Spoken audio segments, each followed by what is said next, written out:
What's going on, Packer fans? Happy hour. Welcome into this all-new happy hour edition of the Pack a Day podcast. I'm your host, Andy Herman. Of course, you can find me on Twitter at Andy Herman NFL. Appreciate you guys all being here. Obviously, huge game coming up this week. Packers, Bears. Important for so many reasons. Most importantly, get into the playoffs with a win. Obviously, anytime it's a Packers-Bears game, it's epic. But epic in the fact that it's Packers-Bears, not necessarily that the Bears have actually done anything epic in a while. But you guys remember last offseason, I'm sure you do, where Bears fans were insufferable for an entire offseason and, again, had nothing to show for it afterwards, of course. And you would think that they would learn their lessons over time and eventually realize, hey, maybe we should stop talking smack when we haven't won anything in forever. If the Bears find a way to win this game and Bears fans have an entire offseason of beating the Packers and knocking them out of the playoffs, if you thought Bears fans were insufferable before, buckle the hell in. So, there's a lot on the line in this game. It should be a really fun one. Obviously, we'll do our usual Q&A here. Omer, I see you were active early in the chat. We'll start with your question from earlier today. How does Barry's run D not lose this game? 4 games versus teams that leaned heavily into their run game: Atlanta, Pittsburgh, Detroit, New York Giants, all went for 200-plus yards. Bears, 450-plus on the ground the last 2 weeks, 11 takeaways for the D in the past 3 weeks. Yep. This is a good Bears football team right now. They've been playing much, much better. Haven't had the toughest stretch of opponents in the world, but have played well against Detroit as well. Only lost to the Browns by 3. And I do think that this is going to be a challenge for Green Bay and specifically trying to stop the run. As far as how they don't lose it, I do think there have been some signs that Green Bay's been a little bit better, specifically against running backs. Obviously, that does not apply to Justin Fields, and I do expect Justin Fields to have a plethora of opportunities. You go back to that Giants game, Tommy DeVito ran all over the place. Saquon Barkley, they held in check for the most part up until late in the game. He had a couple big runs, including the really big run that he just coughed up the ball on his own, so it didn't hurt Green Bay as much. But I think that's a great example of just recently, Green Bay could not stop the quarterback run. They couldn't stop the read option. They couldn't stop Saquon Barkley late in the game when they needed to. Those things are cause for concern. As far as how they make sure that it doesn't happen, I think the biggest thing in this one, and it's sort of been the case for Green Bay all season, is communication and discipline. I don't think that Chicago just has the pieces up front where it's just like, oh, they can just maul Green Bay. I don't think that's the case. I think more often than not, Green Bay gets themselves into bad situations. They get out of their own lane and assignment. They get out of their gap. And all of a sudden, you've got 2 guys in the same gap, or you've got a guy that's not keeping contained on the outside. Rashan Gary, that happens far too often. And if they do those things, then yeah, Chicago's probably going to run for 200-plus yards, and Green Bay will have a really tough time winning this game. If they just this has to be sort of the ultimate Bill Belichick game, not too dissimilar to what they did against the Vikings this past week. Different teams, different schemes, different players, different stars. I get those sort of things, but I thought the Packers did their best job all season long of doing their 111th. The Bill Belichick, do your job. If Green Bay does their job and doesn't try to do too much, doesn't try to cover for the person next to them, doesn't try to crash down and do something they're not supposed to. If everyone just does what they're supposed to do, I think there's an opportunity to hold Chicago in check. This is not the most high-powered offense in the world. Yes, Justin Fields is dangerous. He's going to get his at some point. But if they do their job, they tackle well, rally to the football, I think they'll mostly keep Chicago in check. Now, that is those things, tackling, rallying to the football, and not getting out of their assignments, are not things that Green Bay's done well almost all season long. Like I said, there were signs against Minnesota that there was a better understanding and everyone communicated well and everyone was in the spots they were supposed to be in. I'm not asking here for 4 turnovers and a dominant performance. I'm asking sort of for the bare minimum here.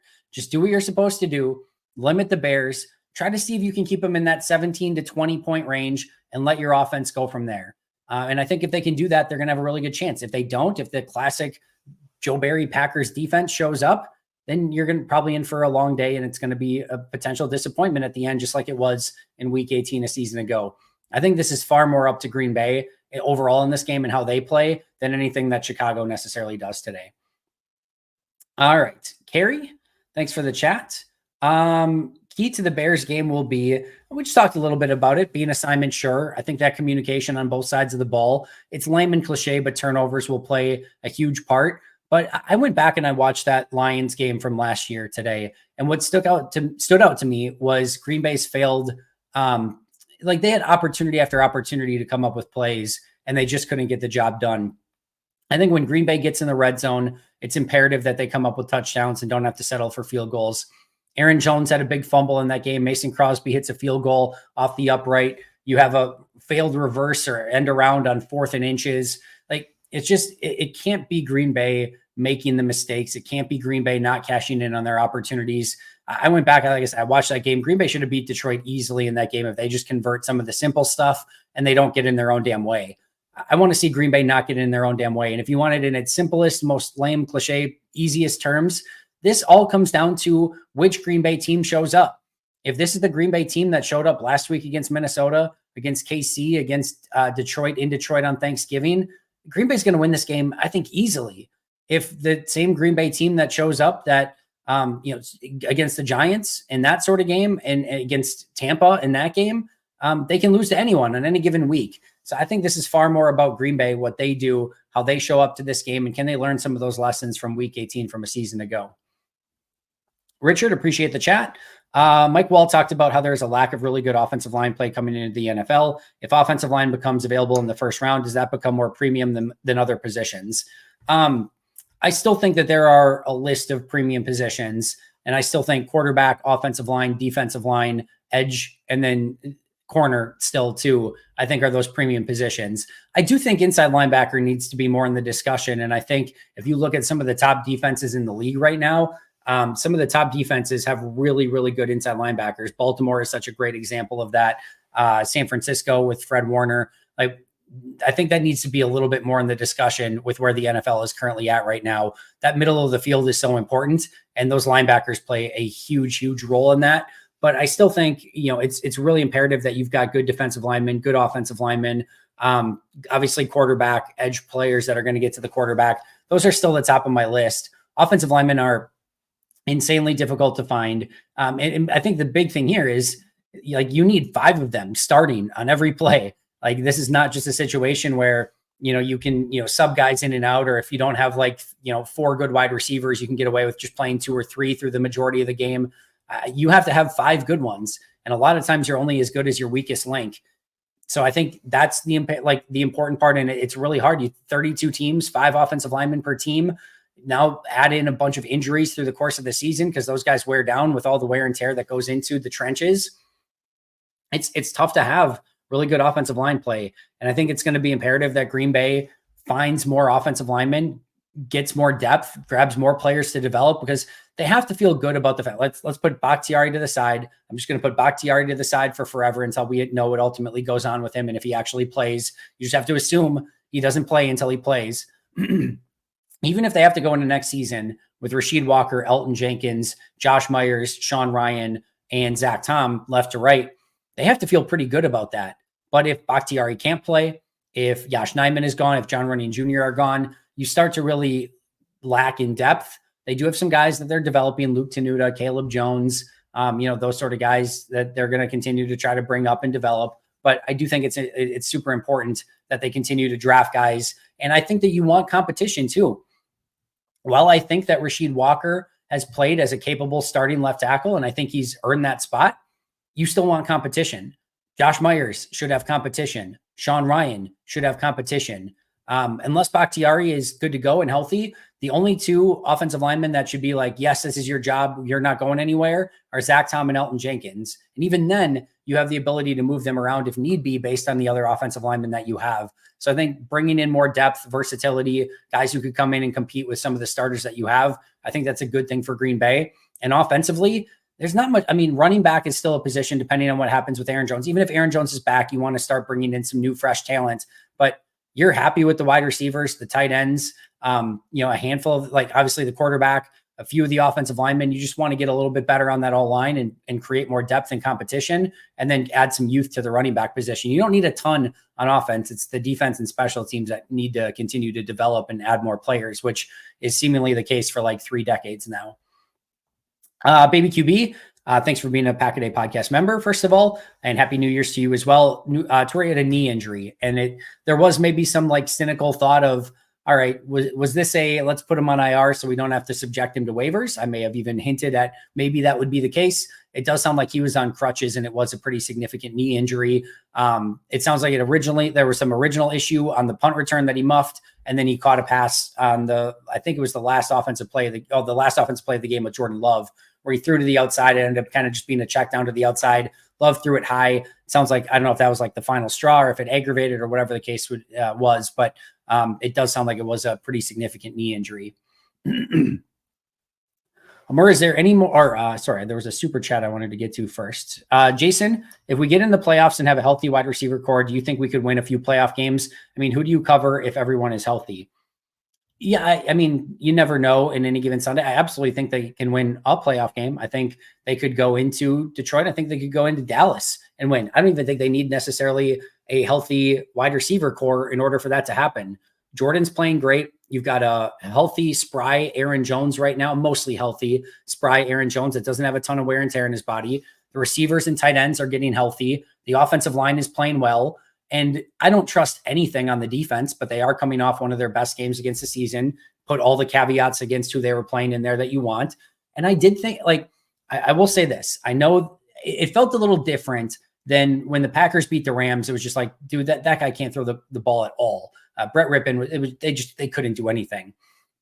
I did take away things from this game for Green Bay that I do think they can, it felt like they maybe picked up some things and learned some things and maybe can use some of those things moving forward. I felt similarly about the Packers offense in that Steelers game when they lost. That was the first one. It was funny because people were upset with me at the time because after they won the Rams game, I'm like, there's nothing that Green Bay did that really impressed me in that Rams game.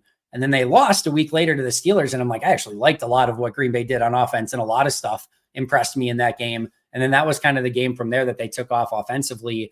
And this game defensively against Minnesota, like I said, I trust nothing on defense, but I did feel like there were a few things that they picked up on that they could potentially use moving forward. If the defense just plays like okay, and the offense continues to play well, you've got a chance to win football games. They beat Detroit in Detroit already.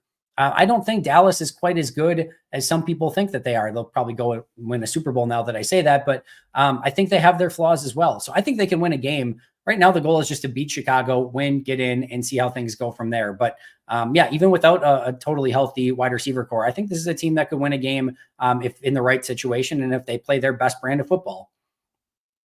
All right, Wade. Let's see if I can get this one up here. All right. Is Sean Ryan ready to step in for Elton? Well, the good news, Wade, is that Elton, first of all, said the other day that he was going to be, he said, like, I'm going to be good. Now, that doesn't necessarily mean he's going to play, but it seemed like there was maybe some optimism from Elton. And then he did practice on Friday, and he's listed as questionable. So it seems like he is trending to potentially play against Chicago. As far as if he can't play, is Sean Ryan ready? I saw that there was some thought of like, maybe they're just going to use Royce Newman. I would be beyond shocked if there's any chance that Royce Newman would start in that situation. In the game, in real time, when Elton Jenkins went out, they pulled him out of the game because he got hurt. They put Sean Ryan in at left guard. There is 0% chance, in my opinion, that Royce Newman would be starting at left guard. And I think the great thing about Sean Ryan, now they would have the decision of, do you want JRJ at left guard with a full week of practice and Sean Ryan at right guard? So Ryan can just stay where he is. And we know that Runyon has played well at left guard in the past. In fact, I think you could make a solid argument he's played better at left guard than at right guard. So I think you could argue maybe you do that. But either way, whether it's Runyon at left guard, Ryan at right guard, or vice versa, those would be your two starters if Elton couldn't go. I don't think Sean Ryan is like ready to be a full-time starter quite yet. I do like the way he's trending. I do think he brings some things to the running game that Green Bay doesn't have. He's a little bit more physical, a little bit more of a mauler, can put some guys in the ground and move people at times. But I would feel comfortable with him that Green Bay wouldn't have to change their offense. I can say that much, which is a huge thing, especially when you're losing a guy like Elton Jenkins. So yeah, I think him getting the playing time he has already this year would be huge for him. He'd be ready to go. Nothing I would be super concerned about. But clearly and obviously you want Elton Jenkins out there, and it sounds like he's hopefully going to be able to go. He's questionable right now, but again, did practice on Friday. Who do you think will be the Packers' leading wide receiver in 2024? Loved your video and tweet about Justin Fields, by the way. Appreciate that, Ian. That's a great question. I'd probably just go Jaden Reed. The reason I say that is I think a lot of the outside wide receivers might end up in some sort of rotation. meaning you get a lot of Romeo Doubs, you get a lot of Christian Watson, you get a lot of Dontavian Wicks. I'm not going to put Malik Heath or Bo Melton or Samori Toure in that category as like a top potential wide receiver going into next year. We've seen that Jaden Reed has an incredible toughness to him. And I think he's going to find ways to even get open more coming up in 2024 and just become a little bit more of a nuanced wide receiver. We see the playmaker that he is. I think we've already seen games where Green Bay's gotten him involved in little pop passes and wide receiver screens just to get the ball in his hands. So if I were betting, I would say he would lead the Packers in receptions and yards next year. Christian, it's always tough to trust. Is he going to play a full 17-game season? We haven't seen that yet. So if I were betting, and again, you never know what's going to happen with injuries and depth chart and things like that. But if I were betting today, I would definitely go with Jaden Reed for 2024. All right, what else we got here? Appreciate that, Jack. Do you think it's more likely that the Packers hold on to Jones or Dillon or both next season? I definitely think it's Jones. We've seen just in these past couple weeks what Aaron Jones is still capable of. Now, Green Bay does have the decision to make. Jones has got a contract that's not great at the moment. We have also seen that Jones has been willing to take pay cuts in order to stay a member of the Green Bay Packers. I could see that happening again. But Green Bay is going to have to decide, do they want a 30-year-old running back who at some point is going to hit that decline? And we saw him get hurt more than ever in this last season. And that tends to happen when you've got a 30-year-old running back with a decent amount of wear and tear on their body. So that's the first thing that Green Bay is going to have to decide. I think the next thing is, where do they value A.J. Dillon? It's clear that he is not a full-time starting running back. He just hasn't been that. He's been a solid number 2. I think they're going to want to get a little bit more dynamic. Does AJ want to stay in Green Bay? The mayor of Door County loves the area. Obviously has now family in the area. So he could want to stay, and maybe he takes a discount. Maybe you end up with both. My guess is Jones is back, and my guess is they go in a different direction with Dillon. Try to bring in some young running backs, give Aaron one more year, grab a guy maybe like the 3rd and the 5th round, do something similar to when they got both Jamal Williams and Aaron Jones. Bring a few guys in with fresh legs, a little bit more dynamic to back up Aaron, and then, see if one of those guys can take the job and you can kind of move on from Aaron in 2025. That's wishful thinking. I know that's the direction that I would go in if I were Green Bay. Go with Jones and then a couple of young guys, bring back Emmanuel Wilson, or find an undrafted running back to bring in to compete. I think that would be a really good stable of backs going into training camp. But I don't think anything's impossible here. It wouldn't shock me if Aaron was gone. It wouldn't shock me if Dillon was back, vice versa. I think anything's in play here. But if it were me, I would go Jones, two draft picks, an undrafted guy, and Emmanuel Wilson as my 5 guys I'm bringing to camp next year. Lucas, how much credit should Jason Vrabel get for the development of guys like Wicks, Melton, etc.? I think, was it John Dunn, the tight ends coach, and Jason Vrabel, the wide receivers coach? I think those 2 guys deserve so much credit. Let me start with tight end first, actually, because I can't explain. We said all offseason, right? You've got rookie tight ends, which is, in my opinion, and I think Matt LaFleur even said it as well, the second hardest position in football to transition from college to the NFL outside of quarterback, because you have so much on your plate. Imagine you're a rookie and you've got to learn all the sort of wide receiver stuff, the route tree, everything like the cadence and where you're supposed to be on the field, what depth you're supposed to run the route at, all the things that the wide receivers need to learn. But you also have a ton to learn in blitz pickups, pass protection, run blocking, all of those things. Like, you have to learn everything on offense. It is insane. So the fact that you've got 3 rookie tight ends in Musgrave, Kraft, and Sims, all 3 who have graded in the positive for me this year. It is incredible what they've been able to accomplish. I think that's the first one that deserves shouting out. Then the second one for Vrabel, yeah, absolutely. You've got, it's every single week, just a different guy stepping up. At the end of this past week against Minnesota, you've only got basically Romeo Doubs, Bo Melton, and Malik Heath left at the end of that game. And if you had to go into a game with those 3, and I know you would prefer everyone, but if you told me this week, hey, they got to go in with Doubs, Melton, and Heath, I'd be like, all right, they got this. They'll be fine. Tucker Kraft, Aaron Jones, they still have enough on offense. That's incredible. And the fact that they can go 6 deep at wide receiver, at least 2 deep. I still really like Ben Sims, but he's obviously not the same weapon that a Musgrave or a Kraft are. And then, you've got you've got that sort of depth of playmaking at an Aaron Jones. It's just really impressive what Goody's been able to put together from a talent standpoint, and then credit to those specific position coaches as well for what they've been able to, the level that they've been able to get these guys play at such a young age.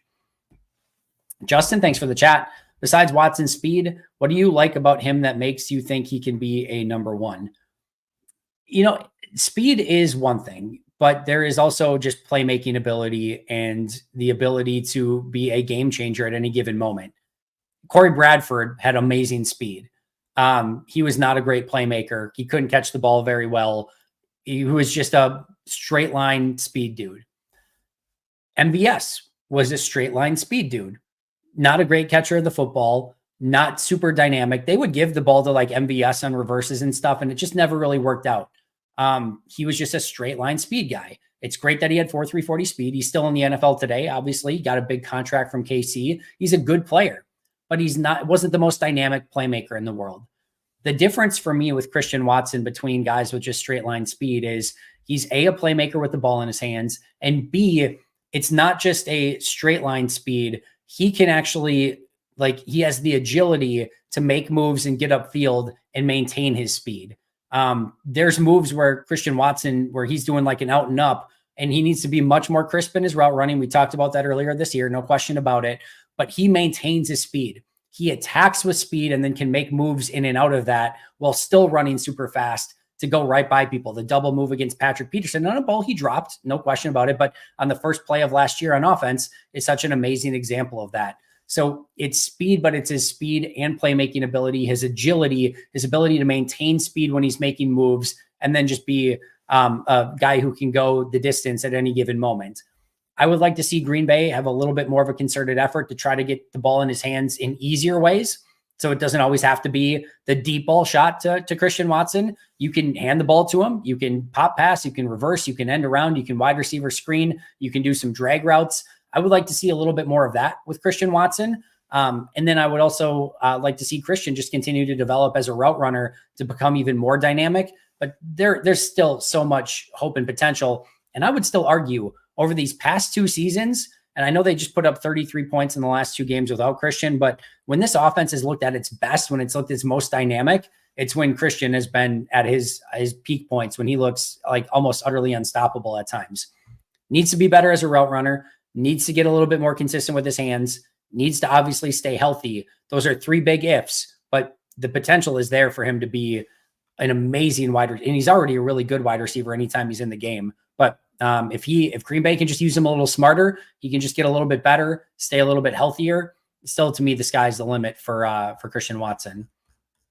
All right, I have no idea. I mean, so Bryce, yeah, okay, he's not a number one wide receiver. First of all, my guess is he's still the number, he's probably the guy they look to the most if he's in the game this week. So label that number one, I don't care where you want to rank him. Number two is that he, even if he hasn't been yet, or it's mostly been due to injuries. And I don't know, to me, still the sky's the limit. You can't say he's not number one. He hasn't been officially yet, but he can still easily become a number one. Injuries are the big thing for him though. He's got to find a way to stay healthy. But man, if you put his best games together, his best 17 games together over the past two seasons and put that in 1 year, it is unbelievable. You have a legit number one wide receiver with the numbers that he puts up when he's playing his best. So again, it's more of a health standpoint from here. All right. King David, thanks for the chat. Can coaches and players meet up in the offseason? Seems like this young offense is eager to learn. I'm not super familiar with the exact verbiage in the CBA as to what coaches and players can do. I think there was the story that Rich Bisaccia took somebody to lunch in the offseason. So clearly that's totally fine. There's definitely things that they can do and they can't do it. They can't have organized activities, but most of these players get away. They most have their own training regimes, and they have their own coaching gurus that they work with in the off season. So those guys all do their own things. There's literally before you know it, we're going to be talking about OTAs and mini camps. It'll be here so freaking fast because you've got playoffs in January. You've got the Super Bowl in February, free agency in March. We'll talk about draft prospects all April. End of April, you get the draft. Then you get rookie mini camp. And then all of a sudden, guess what? It's OTAs and mini camps. You get that little like month off between the last mini camp in June and the training camp in July.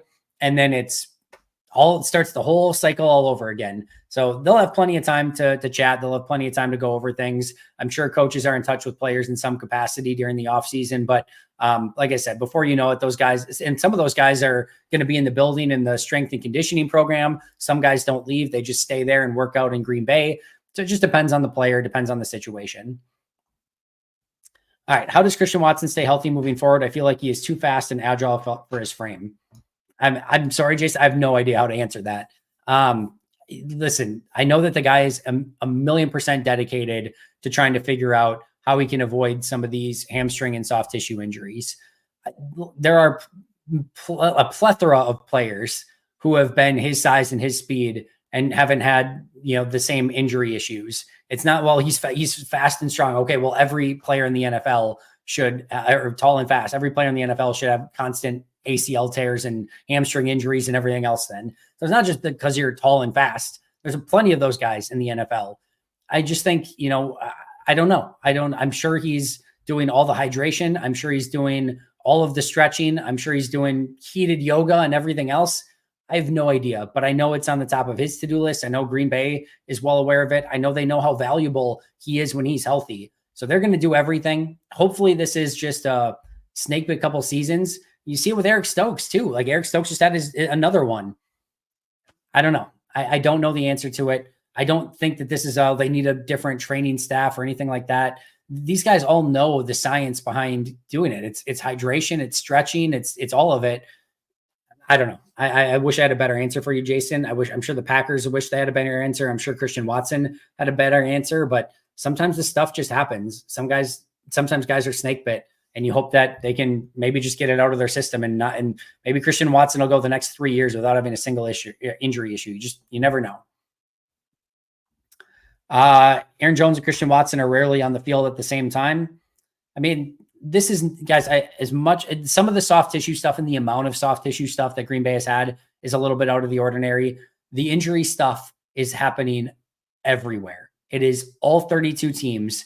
I know that it feels like you just faced a Minnesota team. I mean, they don't have Kirk Cousins in that game. They don't have TJ Hawkinson in that game. Like you're going to face teams. Jalen Johnson's not going to play in all likelihood for the Bears this week. Darnell Mooney's out. They've got a ton of guys on IR. This is just the NFL. You kind of have to, we forget. We shouldn't even forget. 2010, the Packers had the biggest IR list of like all time, and they won the freaking Super Bowl. This is going to happen every year for the rest of our lives. Yes, Green Bay's injury report looking like a CVS receipt is a joke. I get it. It's ridiculous, but this is happening to a ton of teams all throughout the NFL. Injuries are always going to be an issue. And it's just kind of time that we just get over it and understand that sometimes guys are going to be in, sometimes guys are going to be out. And you just hope that your best players avoid the biggest injuries. Sometimes it's not going to happen. And sometimes there's going to be that team that gets so snake bit that they're so injured that they can't even compete. Like it happens every single year. In injury luck there's a reason why they call it a war of attrition in the NFL. It's not just you being good at football and peaking at the right time. It's did you sort of get the right injury luck where your best players didn't get hurt towards the end of the season? There's a lot that goes into that. And unfortunately, injuries are just a pain in the ass. Can I please explain DVOA? Probably now is not the time. I'd have to actually go back and look at the exact formula a little bit more. It's a great analytic to look at how teams are performing offensively, defensively, and on special teams, especially in comparison to other teams. But Dan, in all honesty, I'd have to go back and look at the exact formula and how it's calculated again before I would go into it in a little bit greater detail.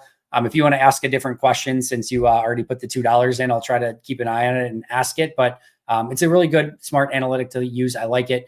But I'm not sure I could define it with perfect form right here on the spot, unfortunately. Yeah, that I could do sometime. I could absolutely do that sometime. Maybe I'll do a members only episode on that at some point. Alex, Robert Tonyan or Ben Sims? I mean, prime Robert Tonyan. If this is a fantasy question, which hopefully you're not playing fantasy in week 18, I would go Robert Tonyan. Prime Robert Tonyan is better than anything that Ben Sims has ever done. I think you're probably getting to the point with Tonyan where it's just sort of winding down and he is who he is. He's a fine blocker. He's not going to be anything dynamic anymore in the NFL. I like Ben Sims, but I don't know if I had to play a game today and I could only have one, I would probably choose Tonyan. But I do like Sims's upside long term. If you told me I had to start my franchise right now with current older Robert Tonyan or rookie Ben Sims, give me Ben Sims. So that's my answer. Best version of each. I'm going to go with Tonyan. Best player, if I needed a player today, probably Tonyan. If I had to start a franchise today, which one am I choosing? Probably Ben Sims. That's probably how I would define that. All right, what else we got here? Kmet is questionable, and he practiced in full. So my guess is he's going to be going this week. Yeah, if you guys didn't check out Mike Wall today, it is beyond worth it just to have his story about him reporting as eligible. It was amazing. So make sure to check it out for that as well. Every person in the chat should be a member. Your content is next level. Great job, Wade. Really appreciate that. For those of you who are not members, brand new episode for members only came out today. We did the live Q&A yesterday. Awesome turnout. Tons of great questions. That's probably worth it in and of itself. You also get the episodes early. So like Carmen's episode for tomorrow was actually uploaded yesterday. So anyone that's been a member has been able to view and watch that episode since yesterday. Everyone else, that'll go live at 5 a.m. tomorrow. So there's just a ton of different perks that are out there if you haven't checked it out yet. Savage was back last week. He'll play this week. He'll be a starter. They'll have the choice of going with Savage and Owens or Savage and Anthony Johnson Jr. My guess is it's Savage and Owens, but we'll see. But yeah, he'll be playing this week. I don't think they're going to spend big, especially on a running back. I think they know that if they're going to invest in stuff, it still needs to be defense. I think that would be overkill for this. Not overkill. Of course, you would love to have a guy like Saquon, but I think you can get by with Jones and a couple rookies with this weapon group that they currently have. So it'd be fun. But like you said, very unlikely.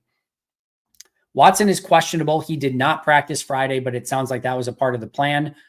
He's probably the most questionable of all the questionable players just because he didn't practice, but it sounds like he's been ramping up and is going to be good to go. It's more probably a question of how much does he play rather than if he plays, but it's still with Watson, you never know. And probably one of those ones to keep an eye on the inactive list an hour and a half before game time.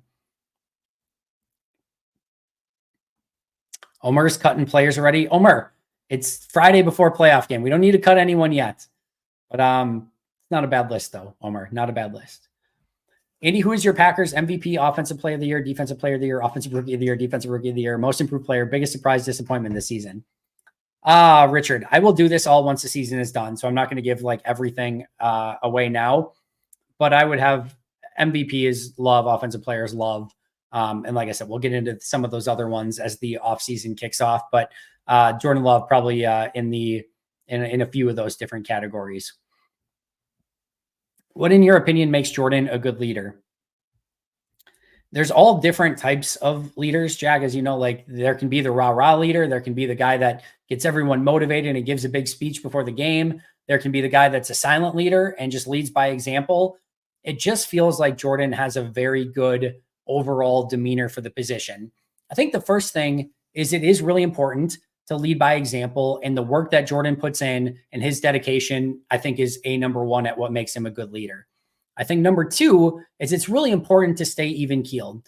The fact that this guy down 20 or up 20 or anything in between feels like the same dude at quarterback every play, every week, every game, nothing seems to change him at all. And I think that consistency makes him a very good leader. I think the report of him doing a bunch of stuff with the wide receivers and having them over for his house for dinner every Monday, I think that stuff is awesome. I just think that he's calm, collected. I think everyone respects him. I don't think he's trying to do too much. I don't think he's putting himself ahead of the team. I think all of those things we just mentioned make him a very strong leader. I love the way that he leads this team. It's more of a quiet, calm, collected approach. I think it's exactly what this young team needs. And he's doing it amazingly. He deserves a ton of credit, not for just his play on the field, but how he's quarterbacking the team, how he's leading the team, all of it. He's done a tremendous, tremendous job. Loved your Kyle Brandt rebuttal on Fields. Go Pack Go. Thanks, Alex. I appreciate that. That was fun to make. Came together very quick. Just did it super fast, posted it. But That was definitely a fun one to do. Reed's going to be in this week. He's good to go. All right. What else we got? Where did that one just go? Here it is. All right. Gary needs to show up in a big way in this game. Yeah, I'm with you, LOL. The first thing I want to say is Rashan has not played poorly over the past month. He's still a very good football player. There's no question about it. But they need him to be a stud. He should be a star. I've talked about this a little bit, but there are times where it feels like Rashan Gary wants to just be a speed rusher. And you see him just scream around the edge, and sometimes he gets just pushed right past the quarterback, loses his contain, gets pushed out of the play. And then it feels like there's times where he remembers and the coaches get after him and he's like, oh yeah, I should be a bull rusher again. His best trait is converting speed to power and going through people. When he's at his best, he is running through people's faces, using his strength and collapsing the pocket. Now, sometimes that doesn't amount to as many sacks as maybe what a speed rush could, depending on how it goes. I think Rashan Gary is an okay speed rusher. I think he's a phenomenal power rusher, but far too often he wants to be a speed rusher. I want to see him convert speed to power, go through people's faces, and then get off the block at the end and go make a play. That's what I want to see from Rashan. And that's usually when he's most impactful. Hopefully this is one of those weeks that he realizes, oh yeah, I should be a power rusher again. Because if so, it helps in all phases. It helps in the run game. It helps in the passing game. It collapses the pocket. It helps his guys like Preston Smith, Devontae Wyatt. I promise you right now, if Rashan Gary is collapsing the pocket from one side with what Preston's doing right now on the other, you're going to see more sacks from guys like Devontae Wyatt and Kenny Clark because they're not going to have ways to escape. We see far too many escapes from opposing quarterbacks because edge rushers are getting out of their lanes and alleys. If Rashan is collapsing pockets the way that he can, you're going to see things much more hectic and chaotic for opposing quarterbacks. So that's what I want to see from Rashan Gary moving forward. Most hated Minnesotan, as always, thanks so much for being a Hall of Fame member. Nonetheless, great part of being a member is when I can't sleep, I go on YouTube and usually Andy has put something up at 1 a.m. I can now nerd out at all hours of the day. Just do it if you can. The content is subscription caliber, hands down. Appreciate you a ton, sir. Super kind of you to say. And yeah, that's another one. Usually I record the episodes later at night and then I edit them and upload them, and they usually go up, sometime like between like 10 p.m. and 1 a.m. And again, they upload for everyone at 5 a.m. And if you don't want to wait and you're a late at night person, then you get them a lot earlier. Alex, biggest matchup to watch on Sunday. That's a really good question. My gut tells me it's how this Packers defensive front contains Justin Fields. That's the first one off the top of my head. I would love to see if we get good Jair Alexander this week, good Jair Alexander versus DJ Moore. That can just have the potential to be so fun. Just seeing those guys go at it. That's another one if it happens. But yeah, I have to go back to containing Justin Fields. You want to collapse that pocket around him. You want to give him no escape room. If Tommy DeVito can rush for 70 or 80, like Justin Fields can rush for 170, 180 because he's that much more gifted of a runner. He can take over the game with his arm down the field, with his legs. I'm not saying that Justin doesn't have his flaws. He clearly does. He's not a perfect QB, but there are ways that he can beat you. And those ways match up pretty well with the things that Green Bay does not do very well. So how Green Bay contains and matches up with Justin Fields, make sure that he stays in the pocket. They have to tackle well. They have to rally to the football. All those things that Green Bay doesn't necessarily do super well, they need to do better in this game. And how Joe Barry, the defensive front, just kind of collapse that pocket around him and keep him in it. To me, that's 1A on the list of anything that Green Bay does this weekend. Brianna, thank you so incredibly much. Really appreciate you becoming a new member. Thanks for checking out the content, and hopefully you like it. Jack, appreciate you. What else we got? Richard, Aaron Rodgers mentioned how even though his first season ended at 6-10, the home crowd gave a standing ovation. I can't be there Sunday, but I hope the same happens with Love, regardless of the outcome. Yeah, Jordan Love deserves that, to be fair. Following a loss would be tough, especially, and it's tough to give one player a standing ovation after the game. But listen, Jordan's been beyond advertised at this point. He deserves so much credit for being where he's at. yes, he gets the position of waiting a few years and learning behind Aaron Rodgers. Those things aren't easy to accept. And a lot of other players would be ticked off by it and frustrated that they had to do that. He bided his time. He waited. He played well enough in his spot moments, especially against Philly last year, to show, hey, I'm ready to do this. And then just because you get the opportunity doesn't mean that it goes well. Hello, Desmond Ridder and Sam Howell. Jordan deserves so much freaking credit for what he's done this year and playing at the high level that he's played at. Not sure of many Packer fans that aren't super excited about what the future is going to hold for number 10. Hey, most state of Minnesota, I owe you again. That's awesome. And good luck in Minnesota. I know being a Packer fan there is not super easy. On our audio podcast, Janelle Mackey, she's on every single week and she's in Minnesota. And I know she goes through that as well. So, but I appreciate you, Brianna. Thanks so much for becoming a member. Omer, I'm not on the same boat on firing Rich Bisaccia yet.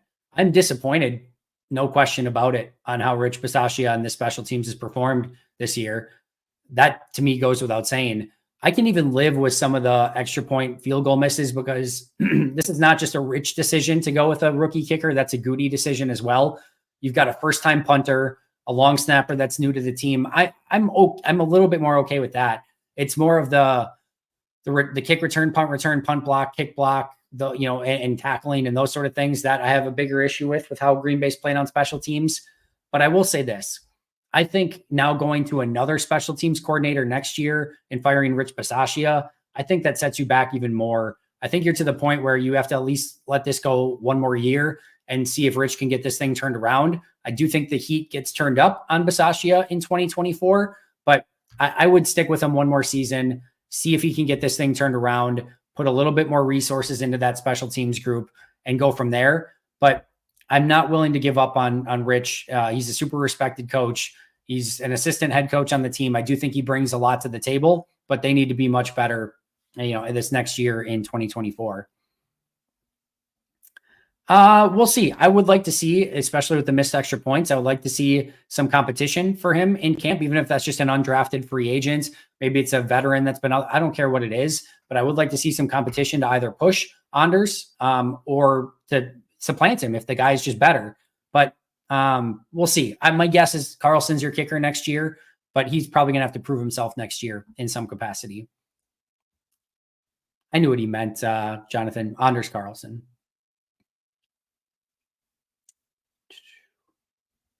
Is anyone from the Packers making the Pro Bowl? Nope. No, they are not.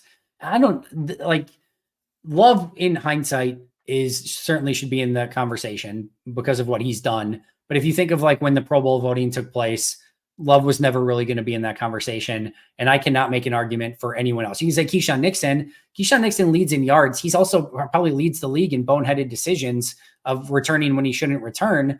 And he also has a huge fumble on a punt return as well. So I'm not super upset that Keisean didn't make it as a returner. If he made it as a returner, it would really be from what he did last year more than what he did this year. And to me, there's nobody else. Listen, I love Zach Tom. I love Rashan Gary. Kenny Clark's had a nice season. There are a lot of amazing offensive tackles, defensive tackles, edge rushers. And I just don't think that those guys are in that conversation yet, at least based on this season. So I have no issue with no Packer being in the Pro Bowl. Honestly, if there's one in hindsight that you could argue the most, I think it's Jordan Love. But again, based on when the actual voting took place, I don't think you can make too much of an argument there. Hey, Bulaga, if you're watching. Yeah, it's super nice of Brian to shout that out this week. He's a cool dude. I will definitely plan on reaching out to him, seeing if we can make something happen with Packet A at some point, whether it's just a one episode thing or something different. But we'll love to get his perspective on things. But yeah, that was super, super cool. It legitimately meant a lot. I'll be totally honest. Like, you talk about the team for a living, you talk about them full time. You never quite know of like, I'm sure the people in the organization and players get frustrated. I know certain players have me blocked. I have to be critical, unfortunately. I would love to just talk about how every player's effing amazing and they're like the coolest and they're the best and everything's all just sunshine, rainbows, and unicorns. That would be so fun. Give me a 17-0 Super Bowl team, 20-0 Super Bowl team every single year with everyone playing at a Hall of Fame level. Please I would want nothing more than that.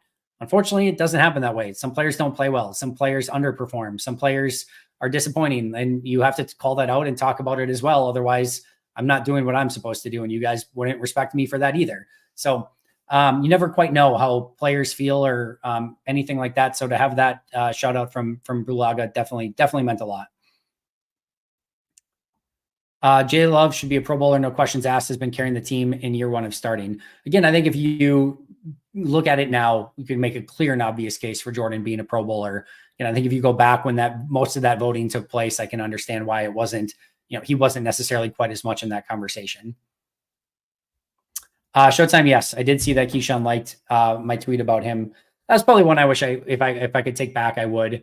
I actually thought about deleting it right after I sent it. I probably should have. It's harsh on Keisean. I didn't necessarily mean it to come across quite that way, but I did see that he liked it. The actually somebody who's had me blocked in the past and no longer has me blocked, so I appreciate that. Listen, I love the tenacity that he plays with. I love his swagger. I enjoy watching him play.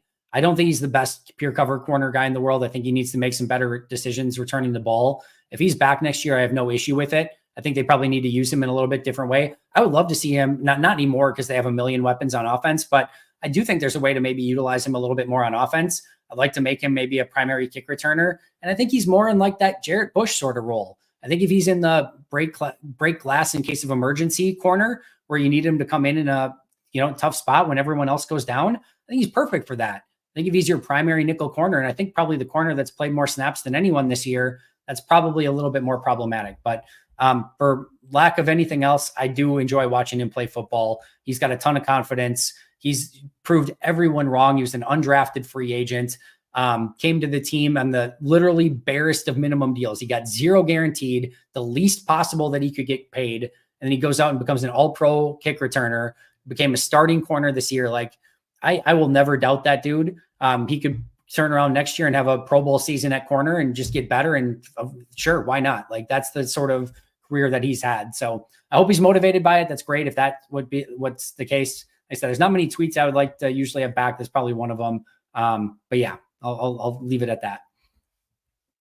Most State of Minnesota, you are the man. I don't know how that works, honestly. But I'm awesome. That's awesome that you gifted them. I don't know if you gifted them to people already or if people get to claim them or whatever, but that is super cool. That is really, really cool. Doug, welcome to the chat. Sorry you're late, but feel free to shoot some questions in. Dan, super kind words. Appreciate that. And yes, most hated Minnesotan. That dude's the dude. Super appreciative of him too. He showed up to the tweet up at the Badger State Brewery. Super cool guy to meet. So yeah, happy you made it there, most state of Minnesota, and so happy that you are a part of this amazing community.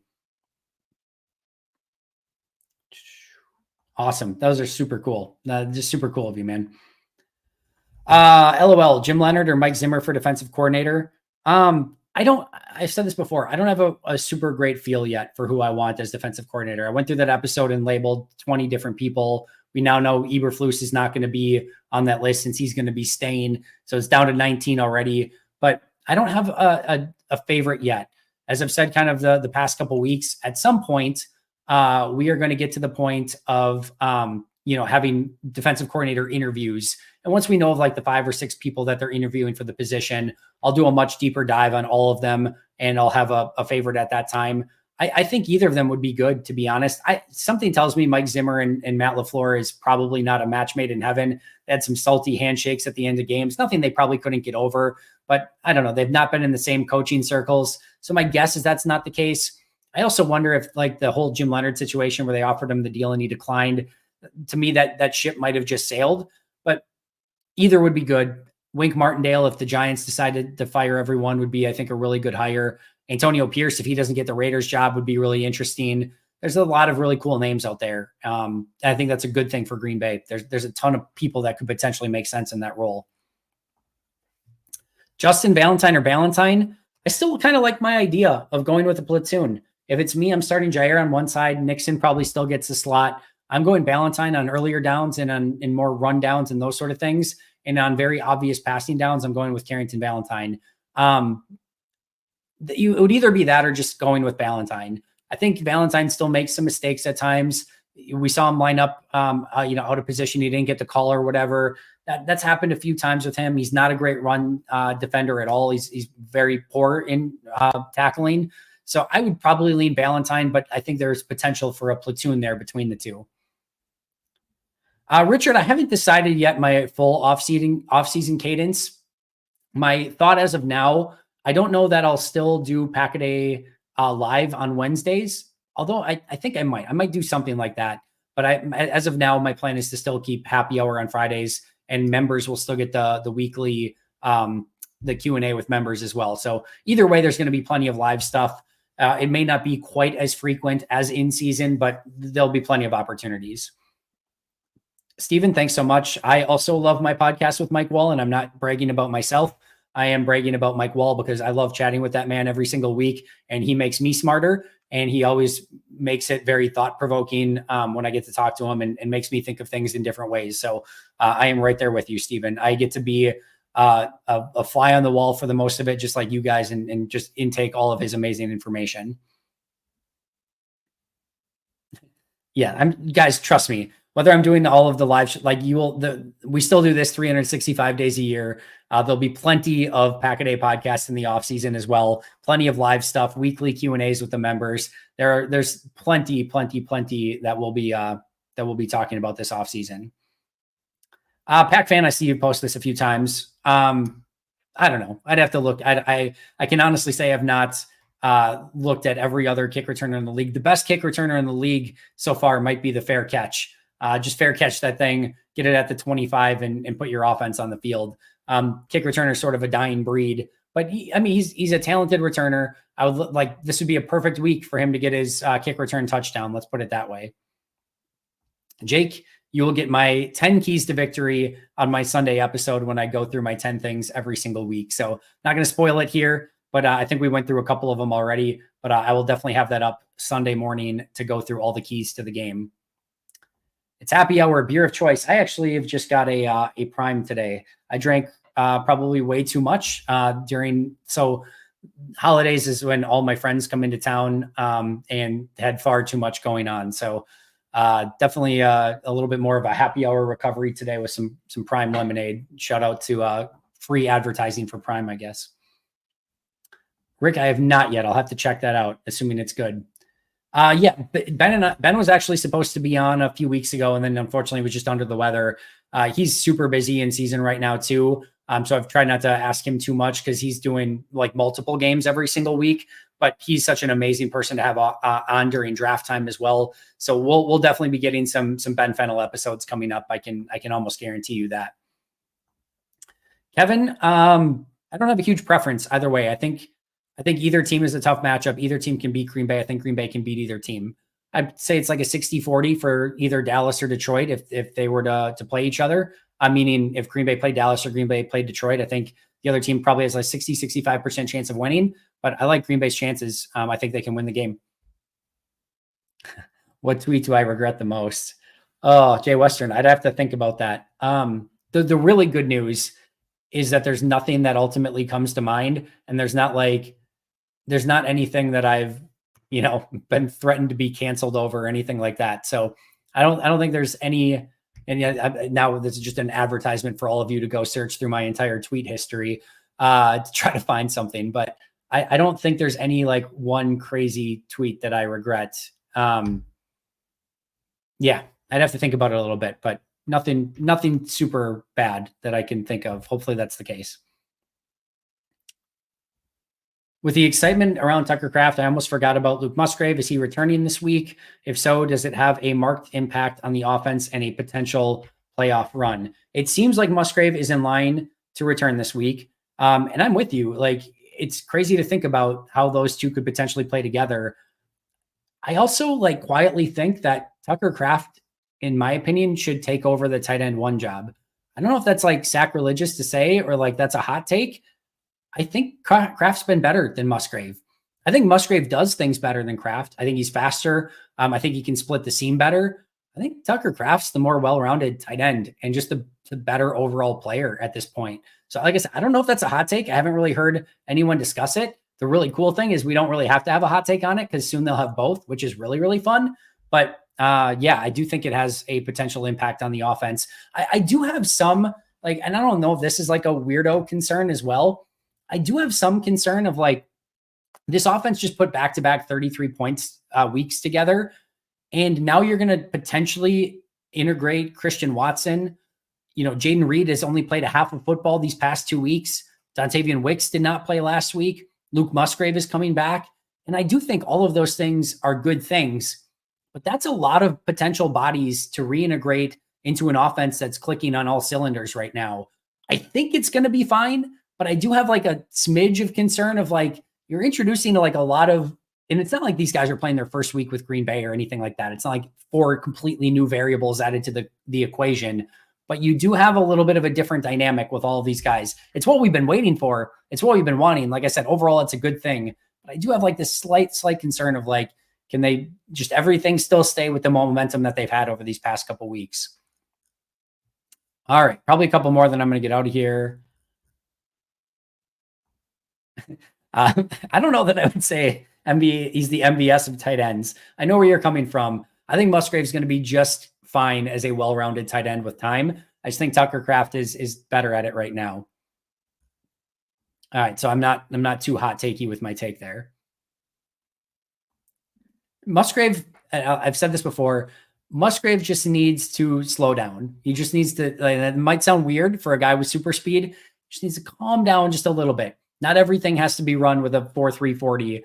You can calm things down a little bit and turn on the jets when you absolutely have to have them. It's like in a race car video game where you have to remember to like, you know, not accelerate as much when you're making the turn. And then once you get the straightaway, you accelerate again. Musgrave's just got to learn when to accelerate and when to just kind of throttle back things just a little bit. He's going to be just fine though. Favorite Wisconsin restaurant?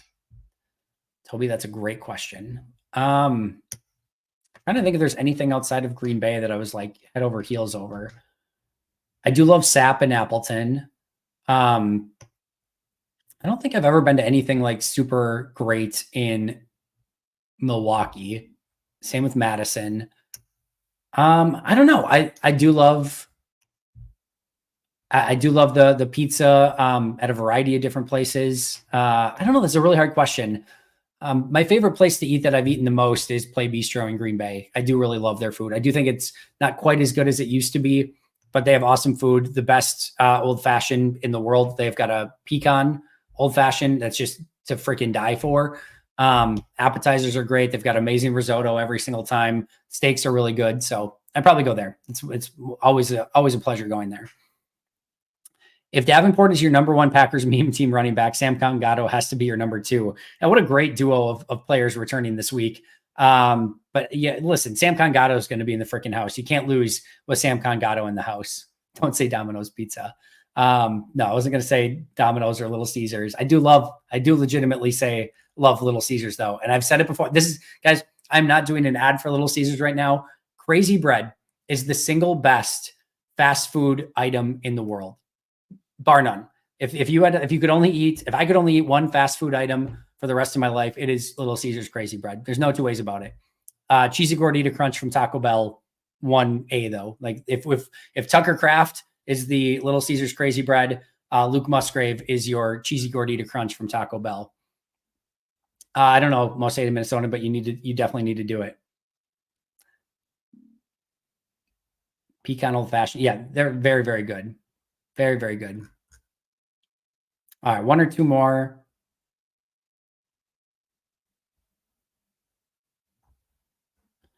All right, well, the odds are in the Packers' favor. Do you think they can hold off the Bears' defense? And if so, who do you think will perform the best offensively?